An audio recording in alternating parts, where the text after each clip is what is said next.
Baik Bapak Ibu sekalian, kita kembali lagi ke software KiCad ya. Setelah kita melakukan electrical rule check ya, kita pastikan bahwa tidak ada rangkaian kita yang error ya. Seperti itu, hasil dari rangkaian skematik kita.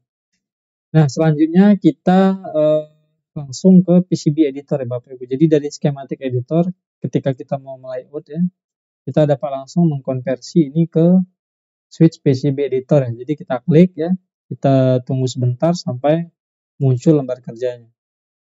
Nah, baik, di sini adalah lembar kerjanya Bapak Ibu ya. Kita dapat mengganti judul ya, ataupun melakukan penyesuaian ukuran dari lembar kerja ya. Seperti itu. Nah, di sebelah kiri ya, ada beberapa toolbar ya, untuk toolbar navigasi dan lainnya, lalu juga di atas ya, dan juga di sebelah kanan ya. Terkait penambahan pad atau melakukan routing ya, terkait track jalur PCB-nya, lalu juga ada pengaturan dari layar-layar PCB ya. Nah, selanjutnya adalah kita akan melakukan import dari komponen ya, itu dari skematik yang sudah kita buat ya.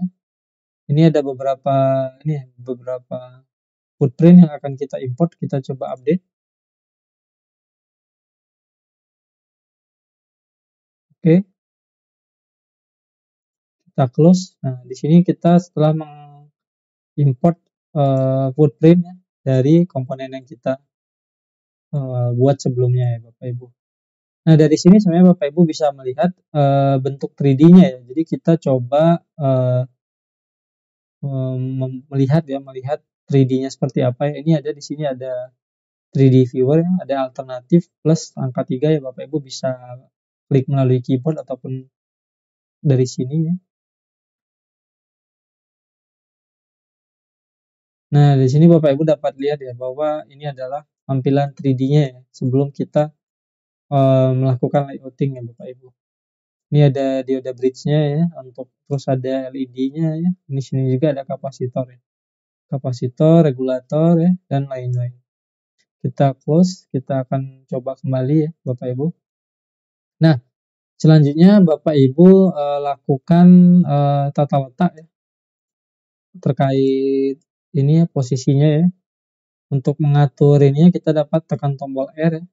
Tekan tombol R seperti ini, lalu Bapak Ibu sesuaikan ya, berdasarkan aturan-aturan ya, misalkan posisi-posisi tulisan ya, dan juga jaraknya misalkan yang tidak boleh terlalu dekat antar komponen ya Bapak Ibu. Mungkin untuk di rangkaian yang tidak terlalu kompleks ya, terkait aturan-aturannya ini tidak terlalu banyak ya Bapak Ibu. Hanya saja misalkan terkait tata letak ya, lalu juga lebar jalur komponen, dan juga sudut ya, dan juga mungkin ada beberapa aturan lain yang harus kita perhatikan. Nah, selanjutnya silakan Bapak Ibu melakukan proses tata letak yang baik ya. Nah, baik, selanjutnya apabila kita sudah melakukan ini ya Bapak Ibu, melakukan tata letak ya, kita akan coba mengecek ulang kembali ya bentuk dari 3D-nya ini seperti apa ya, sehingga kita ada gambaran. Jadi ini kita lihat ya bentuk 3D-nya ya. Nanti kita akan coba tambahkan edge cut ya, jadi bentuk ini ya, karena di sini kita ada warning ya. Ada beberapa ukuran yang belum kita setting ya Bapak Ibu.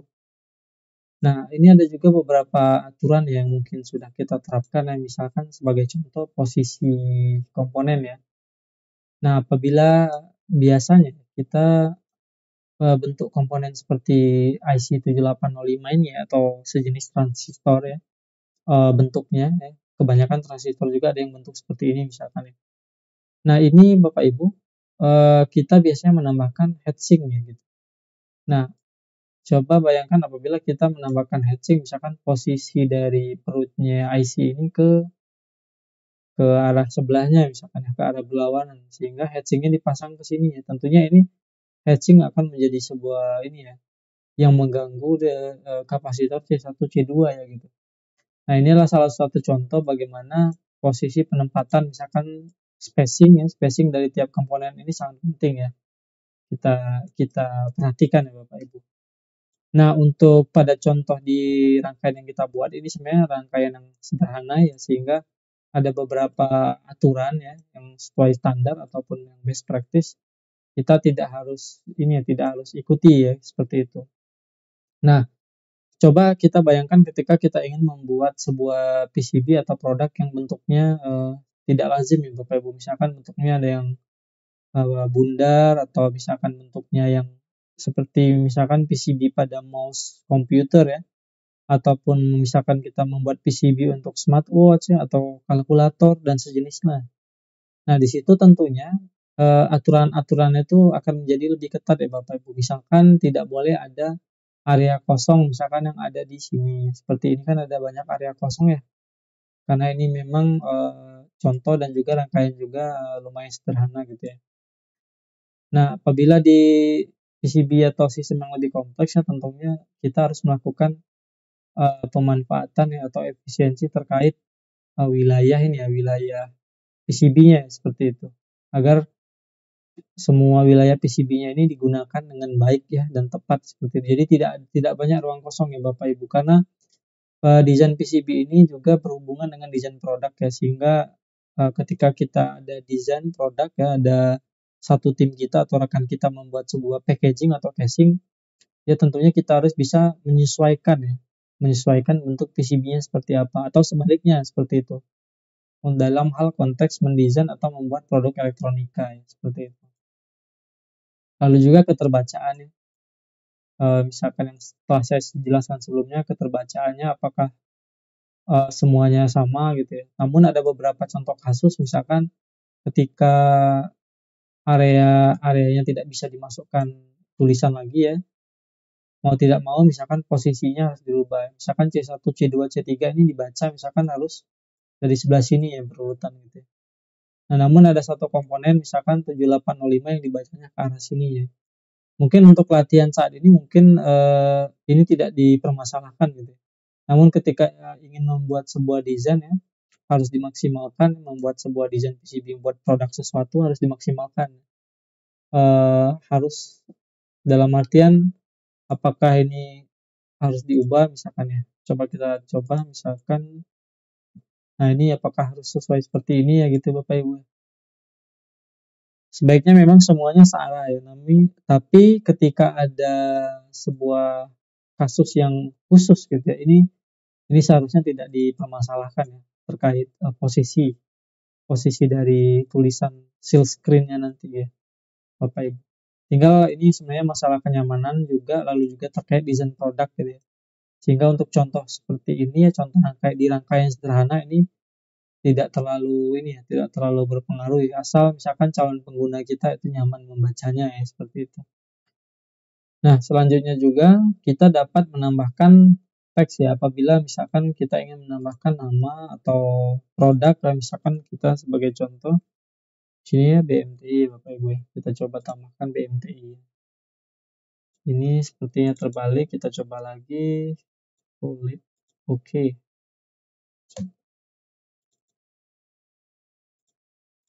Oke, nah seperti ini ya Bapak Ibu ya.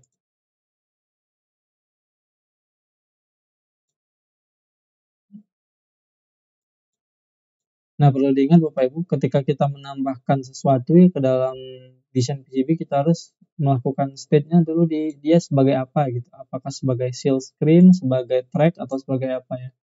Nah, pada contohnya seharusnya ini kita menambahkan dia sebagai seal screen ya, atau informasi. Biasanya warna putih ya seperti ini ya. Bukan sebagai track ya. Nah, kita coba ulangi ya. Ini kita delete misalkan. Kita tambahkan seal screen dia di bagian bottom ya, misalkan di B seal screen misalkan. Kita coba tambahkan. Nah, misalkan di sini BMTI ya Bapak Ibu, atau Made in Indonesia ya, Made in Indonesia.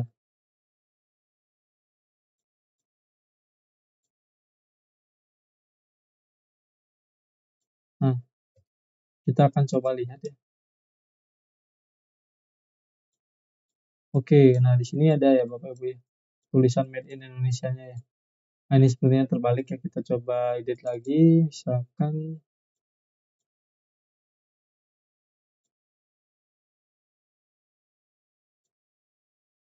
Oke.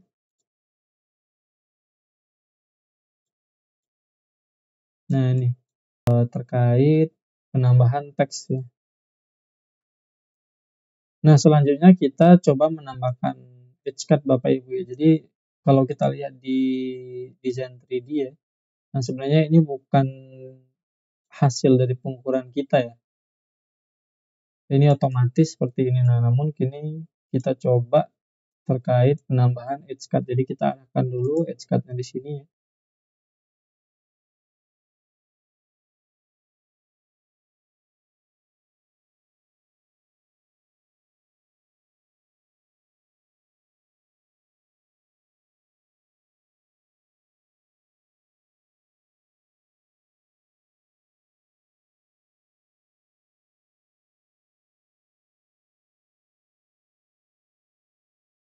Oke, ini disesuaikan dengan desain ya.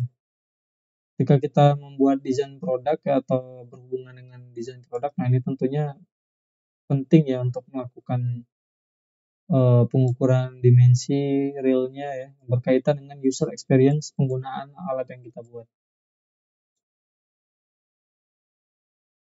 Nah, ini bisa kita blok Bapak Ibu, kita letakkan misalkan di mana ya.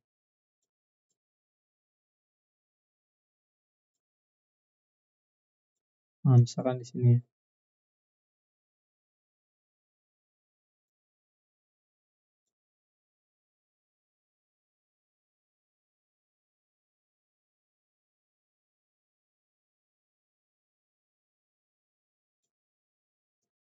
Nah, misalkan selanjutnya ini kita akan ubah ya Bapak Ibu, ini sebagai 2 ini misalkan dia sebagai ini ya, plus gitu ya, 5 pole ya. Di sini ada ground. Nah, ini kita bisa ganti juga ya. Seperti yang sebelumnya yang 7805 ya. Nah, ini terkait best practice untuk informasi sangat penting Bapak Ibu. Jadi informasi yang seperti ini misalkan ya, ini seperti ini misalkan.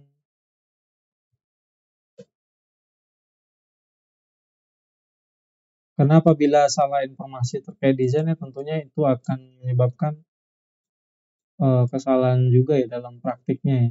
Apabila user menggunakan produk atau alat yang kita buat. Oke ya. Nah, nanti Bapak Ibu coba kreasikan ya, ini apakah mau diganti apa ya, tergantung dari desain yang Bapak Ibu buat. Sebenarnya Bapak Ibu juga bisa mencoba rangkaian yang lain ya selain rangkaian ini ya.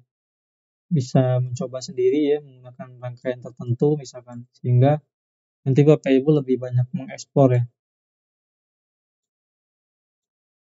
Nah, di sini juga Bapak Ibu dapat dilihat bahwa di sini ada ini layer atas dan bawah ya.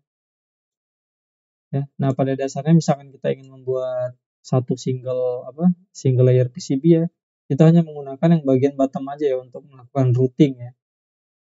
Nah, di sini kita lihat dia menggunakan ini ya, seperti double layer gitu ya.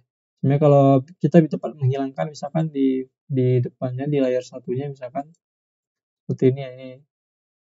Nah, ini hilang sehingga memang nantinya yang akan di etching itu yang bagian bawah. Namun untuk contoh kali ini kita coba menggunakan yang tampilan yang double layer ya, agar kita dapat lebih memahami tools-tools dari KiCad seperti apa itu.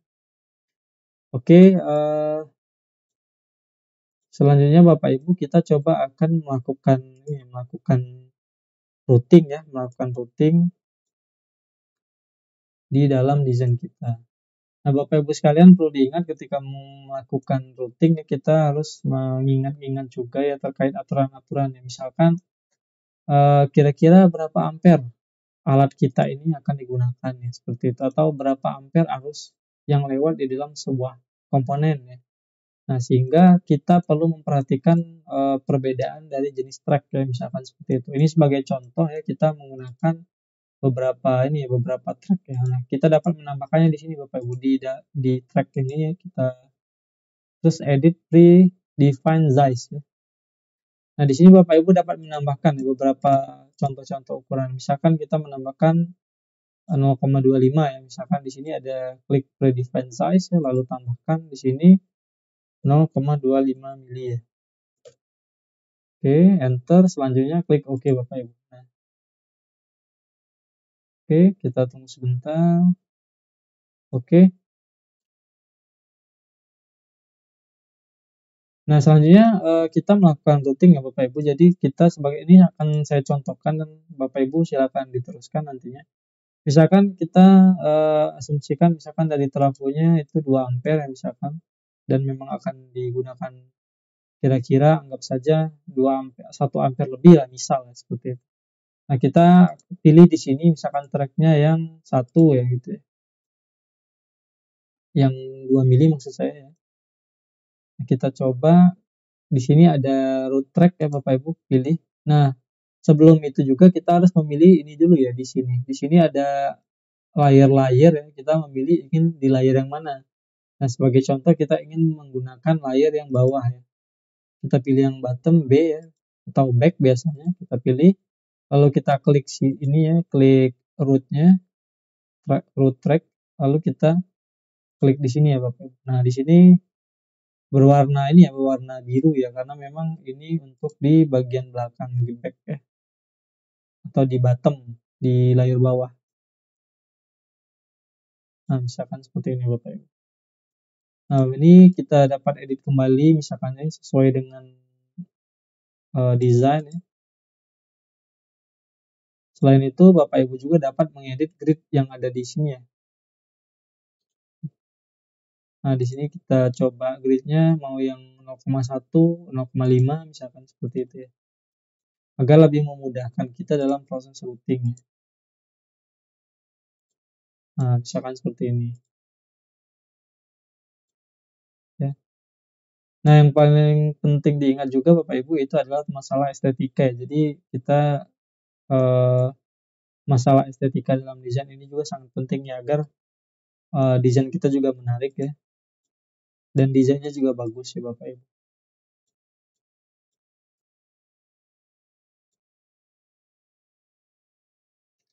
Nah, di toolbar yang sebelah kiri juga Bapak Ibu dapat lihat ya, di sini ada sketch track ya, ada juga inactive layer view mode ya. Di sini kita sebenarnya dapat dibantu juga misalkan kita membuat desain seperti ini ya. Lalu kita tidak tahu apakah di sini ada misalkan ada gumpalan gitu ya atau apa. Biasanya ketika mendesain PCB dia ada ini ya, ada salah satu. Nah, misalkan kita seperti ini kita tidak tahu apakah dia lurus ya apa bengkok seperti itu. Nah, kita bisa melihatnya di sini ya Bapak Ibu ya. Nah, di sini. Sehingga dia bentuknya seperti ini.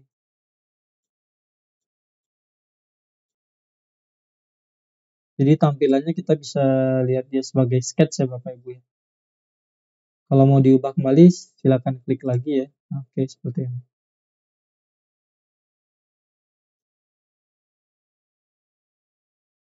Nah, Bapak Ibu silakan dilanjutkan desainnya ya sampai semua komponen tersambung.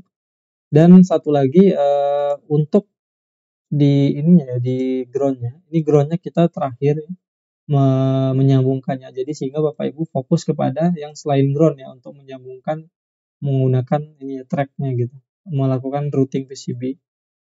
Karena nantinya dengan ground ini akan kita terakhirkan dan kita akan mencoba menggunakan power plane ya. Jadi sehingga istilahnya ada menggunakan copper power ya, yang Bapak Ibu dapat baca di modul ya, copper power ya tulisannya. Nah, nanti kita akan membuat menggunakan metode itu ya, sehingga nanti groundnya ini akan terhubung satu sama lain ya. Oke, kali ini Bapak Ibu kita sudah mendesain ya, melakukan routing ya, maksudnya melakukan routing di PCB kita. Nah, terakhir kita coba akan menambahkan copper power ya, atau ground plane nantinya ya, sehingga setiap ground yang ada di sini dia otomatis akan tersambung ya Bapak Ibu ya. Nah, namun sebelum kita memasuki copper plane ya, atau copper pole, saya akan menjelaskan mengenai via ya Bapak Ibu. Jadi ketika kita mendesain sebuah PCB double layer ya untuk menghubungkan layer bawah dan layer atas ya, itu kita menggunakan via ya Bapak Ibu ya. Nah, via sendiri sebenarnya berbentuk seperti ini ya Bapak Ibu, berbentuk seperti lingkaran ya, sama seperti uh, through hole komponen ya Bapak Ibu ya, lubang komponen ya, seperti di sini ya. Jadi misalkan kita atur misalkan berapa ini ya, berapa diameter ya Bapak Ibu ya. Misalkan ini 0, atau 1,2 ya, misalkan ini 0,6 misal. Nah, contohnya seperti ini Bapak Ibu. Nah, ketika kita ingin menghubungkan ground ini ya ke ground ini ya. Nah, ini anggap saja ini tidak bisa terhubung karena ada halangan ini Bapak Ibu. Ada halangan garis biru sini ya, trek biru. Nah, sehingga kita menggunakan via ini dia sebagai penyambung ya, misalkan seperti ini Bapak Ibu ya. Ini kita coba klik 2 kali dulu ya. Kita cek lagi. Ini via tipenya ada yang true, ada yang micro, ada yang blind ya. Selanjutnya kita coba ini ya. Oke, kita sambungkan ya Bapak Ibu ke sini. Kita ininya dulu, netnya harus disambungkan ya. Dia kita sambungkan ke ground misalkan ya. Oke, sekarang kita coba.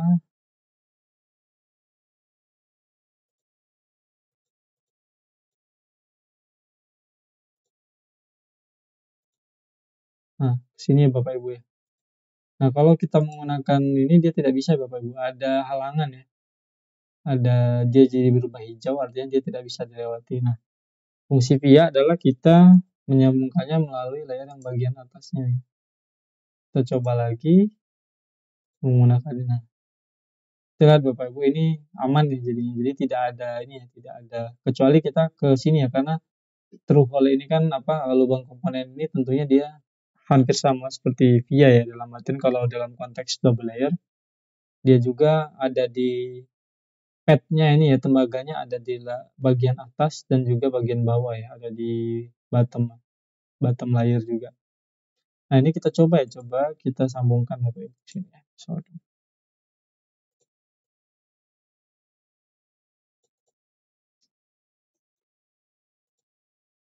Oke. Nah, seperti ini Bapak Ibu. Kalau kita coba lihat 3D-nya ya. Nah, dia akan begini tersambung ya Bapak Ibu ya.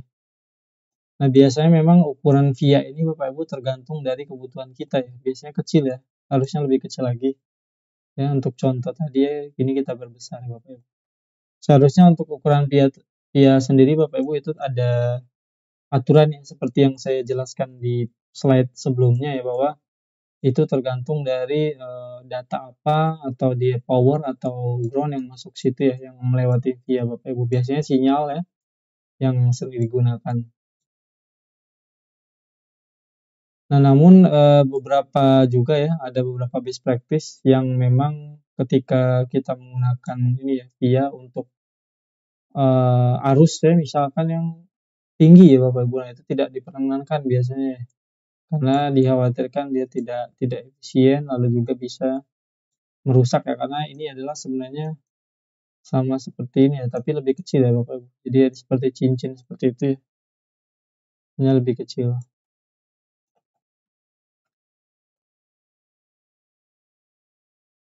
Baik Bapak Ibu, kita masuk ke materi selanjutnya ya. Ini kita hapus dulu.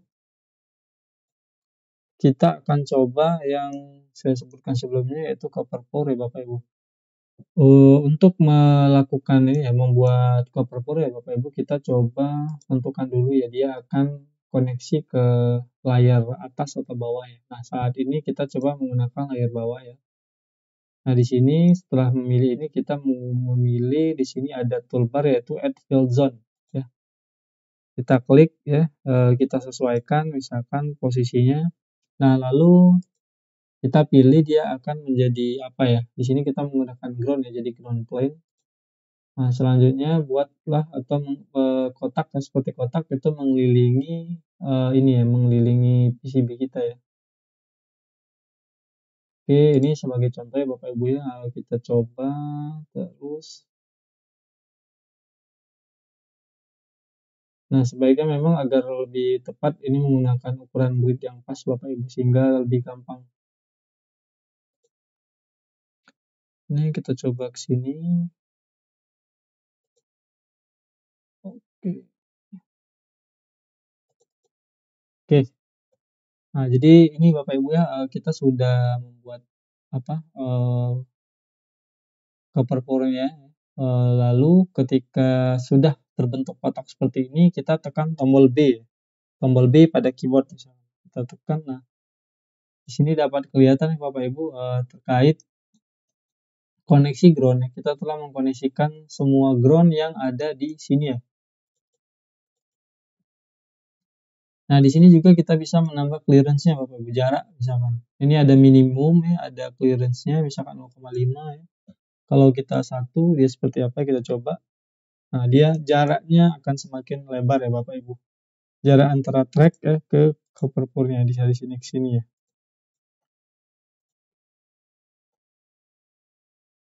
Nah, kita coba cek lagi ya Bapak Ibu di 3D seperti apa.